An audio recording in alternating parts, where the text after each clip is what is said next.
बिस्मिल्लाहिर्रहमानिर्रहीम। अस्सलाम वालेकुम। किचन विद पाक फौज में हम आपको खुश आमदीद कहते हैं। तो कैसे हैं आप सब? मैं आप सबकी दुआ से अल्लाह ताला के फजलो करम से खैर खैरियत से हूँ। रेसिपी बनाने से पहले वही छोटी सी रिक्वेस्ट, चैनल पर नए हैं चैनल को सब्सक्राइब कर दें, रेसिपी को पूरा देखा करें, बनाया करें। अगर रेसिपी अच्छी लगती होती तो लाइक और शेयर कर दिया करें।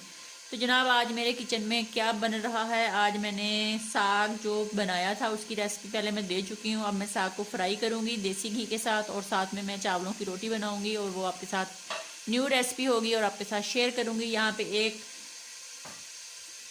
कप जो है आधे छोटे वाला वो मैंने देसी घी का डाल दिया था देचकी के अंदर, तो वो गर्म हो गया। इसके अंदर हम डालेंगे सब्ज़ प्याज मैंने ली है, वो मैंने काट लिया है। सब्ज़ धनिया है, लहसुन का आखिरी पार्ट जो होता है वो वाला है, लहसुन अदरक और सब्ज़ मिर्च का पेस्ट है। नमक जायके के मुताबिक डालेंगे, क्योंकि पहले हमने जब साग बनाया उसके अंदर तमाम चीज़ें जो है सब्ज़ मिर्च, नमक वगैरह हमने डाल के साग को पकाया है। बाकी चीज़ें जो हम अपने जायके के मुताबिक, मसाले के मुताबिक इसके अंदर डाल देंगे। तो अब मैं जो सब्ज़ प्याज है इसको इसके अंदर डालूंगी और इसको थोड़ा सा हम फ्राई करेंगे। उसके बाद हम लहसुन अदरक का पेस्ट डालेंगे, उसको अच्छे से भूनेंगे, नमक डालेंगे और उसके बाद हम अपना साग उसके अंदर डालेंगे जो अम्मी जान अभी उसको घोट रही हैं।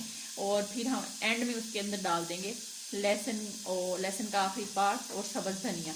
ये वाला सब कुछ डाल के साग को मैं फ्राई कर लूँ। फ्राई करके आपको दिखाती हूँ, फिर हम बनाएंगे चावलों की रोटी।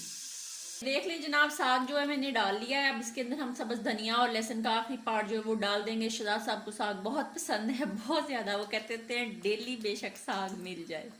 तो ये डाल दूं और इसके बाद हम चावलों की रोटी की तैयारी करते हैं। साग माशाल्लाह से रेडी है, अब चलते हैं चावलों की रोटी की तरफ। जनाब यहाँ पे 1 बड़ा कप मैंने चावलों का आटा ले लिया है, 1 चम्मच नमक का ले लिया है। पानी नीम गर्म करके इस्तेमाल करेंगे।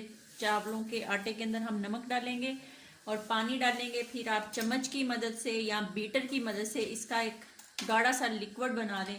बनाने के बाद दूसरा स्टेप शुरू करेंगे कि इसको बनाएंगे कैसे। पानी मैंने डाल दिया, अब इसको अच्छे से मिक्स करती हूँ, पहले चम्मच से और फिर बीटर से। ना बीटर की मदद से अच्छे से हम इसको मिक्स कर लेंगे ताकि इसके अंदर लम्स ना पड़े। और दूसरी साइड पे मैंने तवा जो रख दिया उसके अंदर उसके ऊपर हम थोड़ा सा कुकिंग ऑयल लगाएंगे और ये लिक्विड उसके अंदर डालेंगे। जितना आपको ज़रूरत हो, जितनी बड़ी छोटी आपने रोटी बनानी हो वो डाल के आप उसका बैलेंस करेंगे, बराबर करेंगे और फिर पलटेंगे। एक दूसरी साइड पका के इसको उतार लेंगे। साग और मक्खन के साथ खाइएगा।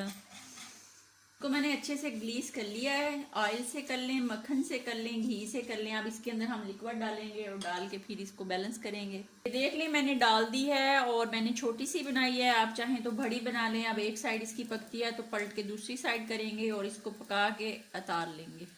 तो ये देख लें जनाब, हमारी चावलों की रोटी जो है वो पक के माशाल्लाह रेडी हो गई है। इसको निकालते हैं, इसी तरह सारी बना लेंगे, कोई बड़ी कोई छोटी बना के फिर आपको दिखाते हैं। ये माशाल्लाह बनती जा रही है, कोई बड़ी है कोई छोटी है, लेकिन सफ़ेद बहुत है, बहुत अच्छी और खूबसूरत लग रही है माशाल्लाह। तो माशाल्लाह जनाब, चावलों की रोटी, साग और मक्खन जो है वो पक के रेडी हो गया है। ये देख लें कितना मज़े का लाजवाब और है ये जनाब चावलों की रोटियां छोटी छोटी। तो आप भी इस तरह बनाएं, खाएं। अपना बहुत ज़्यादा ख्याल रखें, खुश रहें, दुआओं में याद रखें। ज़िंदगी रही फिर मुलाकात होगी, तब तक के लिए इजाज़त दीजिए। अल्लाह हाफिज़।